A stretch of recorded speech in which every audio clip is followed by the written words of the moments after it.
What's going on, everybody? Welcome back to GmiasWorld, and right now we're going to be talking about something that's very, very important about your Madden 23 Ultimate Team. Right at launch, this is going to be something that you're going to definitely need to have. Now, if you've been paying attention to the ratings, a lot of the rating drops is going to influence what happens with Madden 23 Ultimate Team. All my veterans already know, but if you're new to the channel, just so you guys know, whatever you see these highly, argumentative ratings that EA is putting out, the higher the overall for the regular game, the higher the overall to start with the elites for Madden Ultimate Team. So now that they just confirmed what we already knew, it's like 6 years in a row, Aaron Donald is a 99. We have to now evaluate that, but I'm going to tell you guys why you probably will need one of these two players. Okay, in Madden, since they started the next gen series, what was this, 21? They've changed a lot about the size and what it means on the field, in addition to strength values. Now, a lot of the attributes don't mean a lot. They changed it up. What was it, like Madden 20, when I figured out that Linval Joseph was like a glitch because he had high strength? They kind of tuned it down on previous gen, but they brought it back now. All things being the same, what's going to happen is Aaron Donald, when you power him up, he's going to be one of those players that's going to have a very, very good type of, he's going to have a good shed. Like, he'll be able to get off the block and do a lot of things that other players otherwise would not be able to do. Now, look, somebody, bought up all the 87s or whatever. I think he was an 87 this year. I'm going to go, I know I have his power up. So we'll go take a look at his power up, because everybody always acts really crazy. Or maybe he was an 88. Was he an 88? I don't know. Let me see. Yeah, there we go. He's an 88. Okay. So, looking at this, the way that it is, more than likely he will be an 88 or an 89 at launch, right? So the strength values are going to be about the same thing. He's going to be about an 89 or a 90 strength already. The reason that EA doesn't like to give that 90 threshold early is because it does determine a lot of the impacts on a play with a lineman, offensive lineman versus defensive lineman. You can actually see it at launch. Watch the way your players react depending on, how their strength is. That's one of the major factors that you can know based on if you played during the, like the Halloween series, you'll see when you get like those cards that give out max strength, how dominant the O-line is. So it's the same thing for the defensive side of the ball. If you have a guy that's on the defensive side of the ball that's a lot stronger, they're going to let him shed a lot more than a guy that's a wimp that has no strength and is lighter. So he's a guy, I probably wouldn't play him at end at launch because his speed is always relatively slow. They gave him a good card this year, but that was like the first time ever as far as speed goes. He's more of a D-tackle type of a player. He and Myles Garrett, those two players are very, very critical to your defense, because before anything else gets started, your D-line has to do something. And what's going to happen is this. There's a lot of different ways to play Madden. This Madden may, this defense, the defensive schemes in Madden 22 were so difficult to figure out, because it's almost impossible to stop your opponent from scoring. So what's going to happen now is this.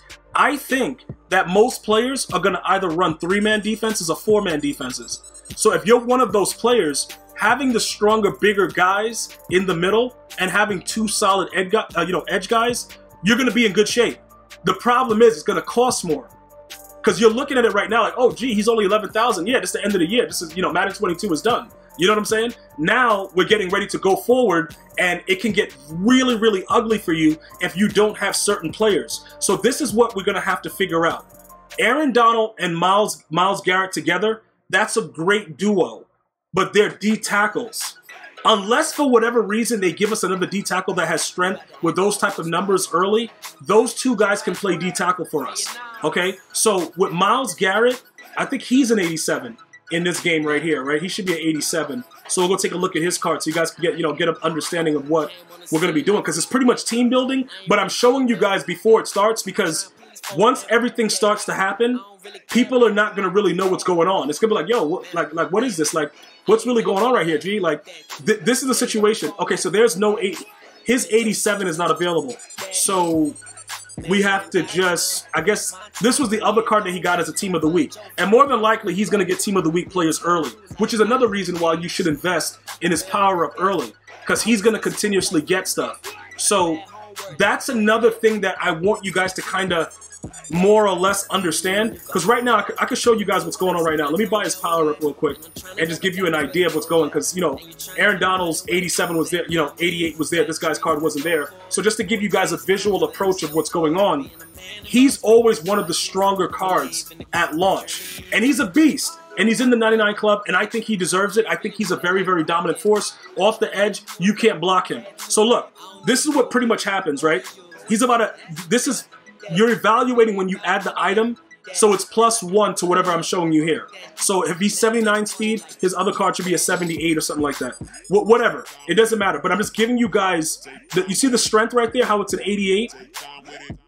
That has to be something that we focus on getting with our linemen.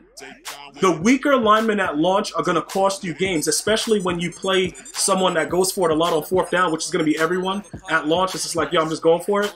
You're going to need to get sheds with less people. So he's somebody that you can look at that's also going to be pretty tough because he's in the 99 club. He's going to get an 88. He's going to get an 89, 88, you know, type of overall card that's going to influence the game heavily. So that's just the core defensive side, right? Core defensive line type situation. Right now, based on some of the things that I'm hearing, they are going to make it the way that it is right now with the linebackers. Linebackers still will not jump in Madden 23. I was looking at a couple of threads, and it seems like what I was doing in the beta of Madden 23, I was running around with the Falcons, and Deion Jones was animating. I don't know why he was animating. I don't know if he had an ability built in. I don't know what was going on. But based on what I've seen directly from the threads, it will not be a thing. You will need Lurker in order to jump, right? So that changes a lot of what we're trying to go ahead and decide as far as our user. We saw that one of the guys is an 87 Cam Chancellor that we can actually get. We can, you know, pretty much evaluate that on a case-by-case basis if we're going to go after Cam again. Is there going to be somebody else better? We don't know right now, but I just want to make sure everybody understands. If it turns out, right, that we have to use a linebacker, Micah Parsons with the built-in, you know, the built-in Lurker, that might be a thing. I'm just letting everybody understand it may have to be a cowboy. I know you may throw up in your mouth a little bit that it's a cowboy, but we're doing what we need to do to win. We're not worried about anything else. Like, that's what it's the launch day stuff. Putting the right players together means everything. As I walk you guys through it, you guys will learn a lot more, especially if you're new. If you're not a member of the channel, definitely click the join button or check the description box and click that link, because the members are going to get a lot of perks coming very, very soon in Madden 23, like I always do with the extra information, your private lobby, all that stuff right here on YouTube. So that's just something to give you guys an idea of what's coming. All right, there's a lot that's going to be coming that I think that you're going to want to be a part of. So I would definitely keep my eye out for it because as they start to drop more and more information, we're going to figure that aspect out. But right now, the D-line, Myles Garrett, Aaron Donald, those are two players that I would probably say that you're going to need at least one. Depending on the defense that you're running, you would need both. If you're just looking at a straight shed D, like a nickel will, those type of defenses, you're going to need really, really good linemen. We have to focus on the corners. We have to focus on the other safeties. We have to focus on a few other things, but we got to start with the bases as they release everything. And then we'll figure out the outside linebackers because they always pretty much add legends at launch, and one of them is usually a linebacker that's really, really good. So we'll figure all those things out together as we get closer to launch day. I want to thank you guys and girls for watching. Welcome to GmiasWorld. I'm going to see you guys and girls next time. One love, y'all.